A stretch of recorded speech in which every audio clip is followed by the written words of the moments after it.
2020 में पीटीआई दौरे हुकूमत में भी सामने आया था। उसकी वजूहात भी बिल्कुल वही थी जो इस ताज़ा स्कैंडल की है। पहले वाफर मिकदार में चीनी मौजूद होने का दावा करके चीनी बरामद कर दी गई, लेकिन फिर पता चला कि वाफर चीनी होने का दावा गलत था।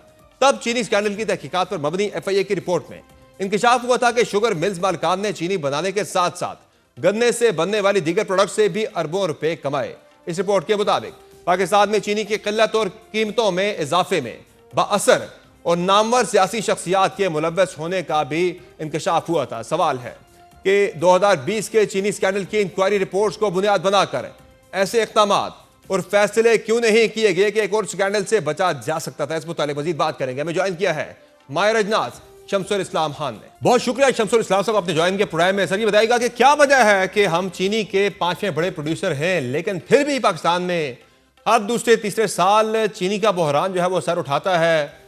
आज भी वज़ीर आज़म साहब की तरफ से मौक़िफ़ सामने आया है, वो तो कह रहे हैं कि कोई बहरान है ही नहीं है। वो कह रहे हैं ये तो ज़ख़ीरा अंदोज़ों ने जो है वो होर्डिंग की हुई है और इस पर वो कह रहे हैं क्रैकडाउन का मैंने ऑर्डर दे दिया है। वाक़तन ऐसा कोई बड़ा मसला नहीं है? देखिए जी, चीनी का बहरान आर्टिफिशियली क्रिएट किया गया और उसकी बुनियादी वजह जो हुकूमत ने पॉलिसी बनाई थी उसका फ़ायदा लिया ministry of industries and production और ministry of national food security और सैप्स शुगर एडवाइजरी बोर्ड, उनकी पॉलिसी का और उनके रिवीजन का जो पॉलिसी में डेटा बताते रहे कि पहले शुगर ज़्यादा बताई फिर कम करी, फिर सट्टेबाज जो आपके पता है कि इसके अंदर सट्टेबाज भी होते हैं और सट्टेबाजों के साथ आप पूरा एक स्टेक होल्डर इनके सारे के सारे, चाहे वो होलसेलर्स हों, मिलर्स हों, ब्रोकर्स हों, सट्टेबाज हों, होल्डर्स हों, उन सब ने इस बहती गंगा से हाथ धोए। आपकी पॉलिसी अगर इतनी अच्छी हो कि तमाम मार्केट में की जो फोर्सेस हैं वो कम्पीट करें तो कभी भी बहरान पैदा नहीं होगा। Pakistan 5th largest sugar cane producer है, 7th लार्जेस्ट शुगर बनाने वाला मुल्क है, शुगर चीनी पैदा करने वाला मुल्क है।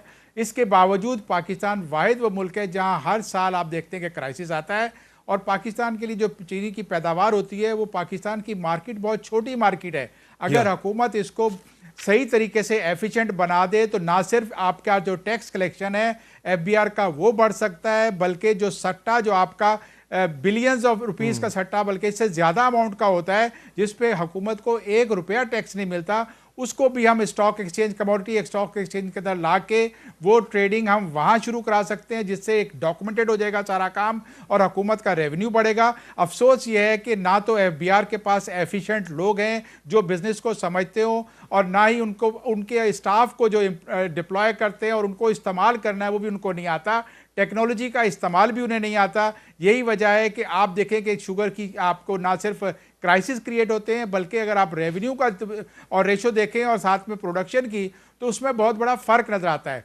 पाकिस्तान हुकूमत को एफिशिएंट होना है और उसमें कोई मजायका नहीं कि अगर प्राइवेट सेक्टर से लोग पिक कर लें और वो इसके अंदर आके इनको एडवाइस करें तो गवर्नमेंट एफिशिएंट गवर्नमेंट को होना पड़ेगा। यहाँ पे सारे मसले की जो बुनियाद है सर वो गवर्नमेंट खुद नहीं है क्या? 2020 की जो शुगर स्कैंडल की जो रिपोर्ट थी उस पर भी तो ज्यादा वो गवर्नमेंट की तरफ ही उंगलियां उठाई गई थी कि वहीं पे सारा यानी मसला सारा शुरू वहीं से हुआ था कि पहले स्टॉक्स के बारे में गलत रिपोर्टिंग की गई, चीनी पहले एक्सपोर्ट की गई, बाद में चीनी के स्टॉक्स जो है वो गलत निकले और फिर बाद में हमें इंपोर्ट करना पड़ी, बड़ा बहरान बना। आज भी तो वही कुछ हुआ सारा कुछ। बिल्कुल वही मैंने आपका इशारा किया कि ministry of industries and production, ministry of national food security, sugar advisory board, ये तीनों मिलके जब एक पॉलिसी बनाते हैं तो उसका इम्पैक्ट जो है मार्केट में जाता है और मार्केट उसको मैनिपुलेट करती है, उससे अपना फ़ायदा उठाती है। मार्केट कभी भी अपने तरफ से कोई बहरान पैदा नहीं कर सकती जब तक कि उसका एक कनाइवेंस ना हो ऑफिशियल्स के साथ। अभी आप देखें इस बहरान के दौरान जब चीनी की कीमत 160 तक पहुंच गई एक्स मिल, तो फिर उसके बाद ब्राउन शुगर, रॉ शुगर की इंपोर्ट अलाउ करने का एक शोशा छोड़ा गया है जो कि ना सिर्फ ना होगी, ना इंडस्ट्री उसको इस्तेमाल कर सकती है, ना इंडस्ट्री उसके ऊपर डिज़ाइन है। इंडस्ट्री अब क्लोजर के ऊपर जा रही है कि अपनी क्रशिंग का बंद होने जा रहा है। पाकिस्तान की कोई शुगर केन जो शुगर मिल्स हैं वो कोई भी इस डिज़ाइन पे नहीं बनी कि वो रॉ शुगर को रिफाइन कर सकें। वो सिर्फ गन्ना जब आता है उसकी क्रशिंग करते हैं और हुकूमत अगर उस वक्त इनको दे दे शुगर रॉ की भी, जब गन्ने की पैदावार पता चल जाएगा कम है कि रॉ शुगर इंपोर्ट करें, तो गन्ने की क्रशिंग के साथ शुगर को रॉ शुगर इस्तेमाल करें, उसको रिफाइन करें। पाकिस्तान का जो है ये मार्केट बहुत बड़ी मार्केट हो सकती है। हम फार ईस्ट और गल्फ की मार्केट तक जो इस साल का जो तखमीना है चीनी की पैदावार का तकरीबन 59 लाख टन का है, मेट्रिक टन का है, ये काफी नहीं है हमारी जरूरियात के लिए कि फिर हमें ये जो रॉ शुगर इंपोर्ट करने की बात क्यों हो रही है? देखें जी, पहली बात कैरी फॉरवर्ड शुगर स्टॉक का भी जो तो होता है आपने हमारे बताया पास कि 59 लाख टन का, ये आपके पास शुगर इतनी नहीं, आपके पास ज्यादा शुगर है।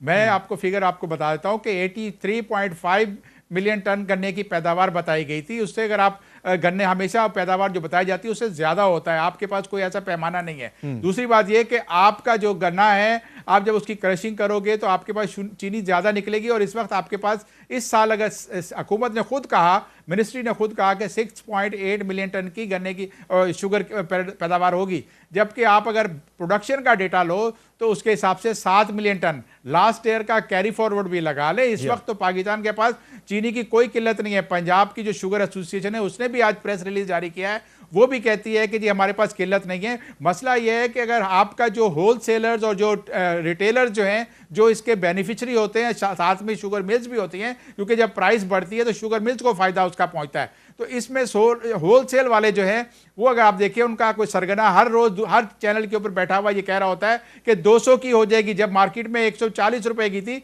उस वक्त वो 200 का ऐलान कर रहा था, अब 250 का ऐलान कर रहा है, अब कह रहा है कि चीनी सोने के भाव बिकेगी। तो इस किस्म के जब आपके बयानात आते हैं तो फिर मार्केट में बाइंग स्प्री बढ़ती है, फिर प्राइस स्पाइरल आता है।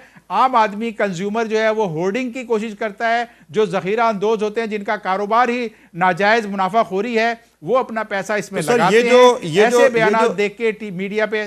तो सर, ये जो एक बयान आया गवर्नमेंट की तरफ से, स्टेटमेंट आई जनाब के, जो उनकी तरफ से पॉलिसी सामने आई कि हम रॉ शुगर यानी शक्कर इंपोर्ट करेंगे पाकिस्तान के अंदर, उसको प्रोसेस करके हम चीनी बनाएंगे। आप कह रहे हैं कि एक तो हमारी जो शुगर मिल्स है वो डिजाइंड ही नहीं है कि वो शक्कर को प्रोसेस करके चीनी बना सके।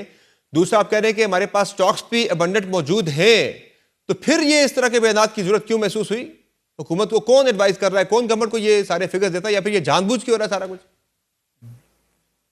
देखिए, आप सीधी सी बात समझ लें कि रिफाइंड शुगर भी शुगर मिल्स के हाथ में है, और जब आप ब्राउन शुगर इंपोर्ट करोगे, रॉ शुगर इंपोर्ट करोगे, वो भी शुगर मिल्स इंपोर्ट करेंगी। इससे पहले शुगर मिल्स ने ही चीनी एक्सपोर्ट की, कमर्शियल एक्सपोर्टर को इजाजत नहीं थी। आप उसके बाद जब आप इंपोर्ट करने का कह रहे हो तो वो भी शुगर इंडस्ट्री इंपोर्ट कर, उसके ही हाथ में रहेगा। आपको चीनी अगर प्राइसेस को कम करना है तो आपको रिफाइंड शुगर मंगानी होगी, और जो आपका दुबई से 3 दिन के अंदर जहाज आ जाते हैं, अगर आप वो इंपोर्ट करके हुकूमत मंगाती है तो मार्केट उसकी क्रैश हो जाएगी। सिर्फ एक पॉलिसी का ऐलान कर दें, हुकूमत को जरूरत नहीं भी नहीं पड़ेगी कि चीनी इंपोर्ट करें। आपकी सिर्फ ऐलान होते ही जो जखीरा अंदोज हैं, जो माफिया है, उनकी जान निकल जाएगी, वो अपने स्टॉक मार्केट में रिलीज करना शुरू हो जाएंगे। देखिए, पाकिस्तान में कोई भी, अगर कहीं भी आप लूप होल छोड़ देते हो पॉलिसी का, तो उसका गलत इस्तेमाल होता है। मिसाल के तौर पे अगर मुल्क के अंदर स्मगलिंग किसी चीज की हो रही है तो वो भी आपका हाई टैरिफ होता है, और दूसरा आपकी कमजोरी होती है कि वो आ जाती है। तो ये आपको रॉ शुगर इंपोर्ट करना एब्सोल्युटली एक जो है एक मैड क्रेजी सजेशन है। हुकूमत को अगर इंपोर्ट करने की इजाजत देनी है और खोलना है तो वो रिफाइंड शुगर को इंपोर्ट करे, ताकि इमीडिएट मार्केट में स्टॉक आए और फ्लड मार्केट को फ्लड किया जाए, ताकि कीमतें कम होकर रह जाए। तो इस चीनी की वजह से सारी मैन्यूवरिंग जो है वो शुगर इंडस्ट्री करती है, और इंडस्ट्री जो है उसका सारा कंट्रोल जो है वो उन सियासी खानदानों के पास है जो इस वक्त मुल्क पे इक़्तिदार कर रहे हैं, या फिर किसी न किसी हुकूमत के अंदर वो हुकूमत के अंदर शामिल होते हैं। पॉलिसीज भी वही बनाते हैं, फ़ायदा भी वही लेते हैं। रिपोर्ट्स बनती हैं, रिपोर्ट्स आती हैं स्कैंडल्स के बाद, लेकिन उसके बाद कोई एक्शन बड़ा नहीं होता।